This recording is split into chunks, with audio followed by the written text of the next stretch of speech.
Warning: this video contains a solemn depiction of the crucifixion, including intense suffering, violence, and emotionally distressing imagery. Viewer discretion is strongly advised.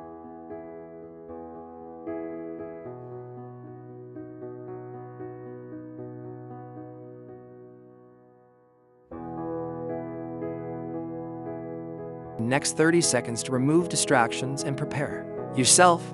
Set aside anything competing for your attention.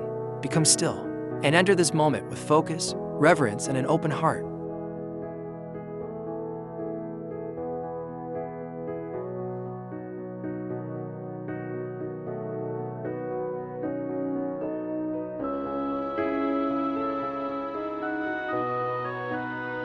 Let's begin. Early in the morning, all the chief priests and the elders of the people made their plans how to have Jesus executed. So they bound him, led him away, and handed him over to Pilate the governor. When Judas, who had betrayed him, saw that Jesus was condemned, he was seized with remorse. He returned the 30 pieces of silver to the chief priests and the elders. "I have sinned," he said, "for I have betrayed innocent blood." "What is that to us?" they replied. "That's your responsibility." So Judas threw the money into the temple and left. Then he went away and hanged himself. The chief priests picked up the coins and said, "It is against the law to put this into the treasury, since it is blood money." So they decided to use the money to buy the potter's field as a burial place for foreigners. That is why it has been called the Field of Blood to this day. Then what was spoken by Jeremiah the prophet was fulfilled. They took the 30 pieces of silver, the price set on him by the people of Israel, and they used them to buy the potter's field, as the Lord commanded me. Meanwhile, Jesus stood before the governor, and the governor asked him, "Are the king of the Jews?" "You have said so," Jesus replied. When he was accused by the chief priests and the elders, he gave no answer. Then Pilate asked him, "Don't you hear the testimony they are bringing against you?"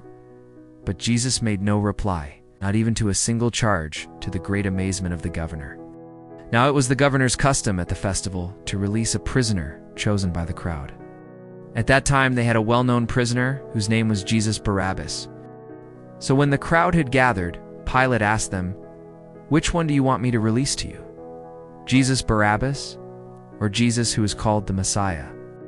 For he knew it was out of self-interest that they had handed Jesus over to him. While Pilate was sitting on the judge's seat, his wife sent him this message: "Don't have anything to do with that innocent man, for I have suffered a great deal today in a dream because of him." But the chief priests and the elders persuaded the crowd to ask for Barabbas and to have Jesus executed. "Which of the two do you want me to release to you?" asked the governor. "Barabbas," they answered. "What shall I do then with Jesus who is called the Messiah?" Pilate asked. They all answered, "Crucify him." "Why? What crime has he committed?" asked Pilate. But they shouted all the louder, "Crucify him." When Pilate saw that he was getting nowhere, but that instead an uproar was starting, he took water and washed his hands. "I am innocent of this man's blood," he said. "It is your responsibility." All the people answered, "His blood is on us and on our children." Then he released Barabbas to them. But he had Jesus flogged and handed him over to be crucified. Then the governor's soldiers took Jesus into the praetorium and gathered the whole company of soldiers around him. They stripped him and put a scarlet robe on him, and then twisted together a crown of thorns and set it on his head. They put a staff in his right hand, and they knelt in front of him and mocked him.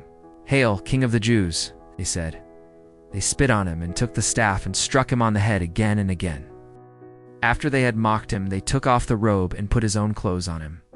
Then they led him away to crucify him. As they were going out, they met a man from Cyrene named Simon, and they forced him to carry the cross. They came to a place called Golgotha, which means the place of the skull. There they offered Jesus wine to drink, mixed with gall. But after tasting it, he refused to drink it. When they had crucified him, they divided up his clothes by casting lots. And sitting down, they kept watch over him there. Above his head, they placed the written charge against him: "This is Jesus, the King of the Jews." The 2 rebels were crucified with him, one on his right and one on his left. Those who passed by hurled insults at him, shaking their heads and saying, "You who are going to destroy the temple and build it in 3 days, save yourself. Come down from the cross, if you are the Son of God." In the same way, the chief priests, the teachers of the law, and the elders mocked him. He saved others, they said, but he can't save himself. He's the King of Israel. Let him come down now from the cross, and we will believe in him if he trusts in God. Let God rescue him now if he wants him, for he said, I am the Son of God. In the same way, the rebels who were crucified with him also heaped insults on him. From noon until 3 in the afternoon, darkness came over all the land. About 3 in the afternoon, Jesus cried out in a loud voice, Eli, Eli, lema sabachthani, which means, my God, why have you forsaken me? When some of those standing there heard this, they said, he's calling Elijah. Immediately, one of them ran and got a sponge. He filled it with wine vinegar, put it on a staff, and offered it to Jesus to drink. The rest said, now leave him alone. Let's see if Elijah comes to save him. And when Jesus had cried out again in a loud voice, he gave up his spirit. At that moment, the curtain of the temple was torn in two from top to bottom. The earth shook, the rocks split, and the tombs broke open. The bodies of many holy people who had died were raised to life. They came out of the tombs after Jesus' resurrection and went into the holy city and appeared to many people.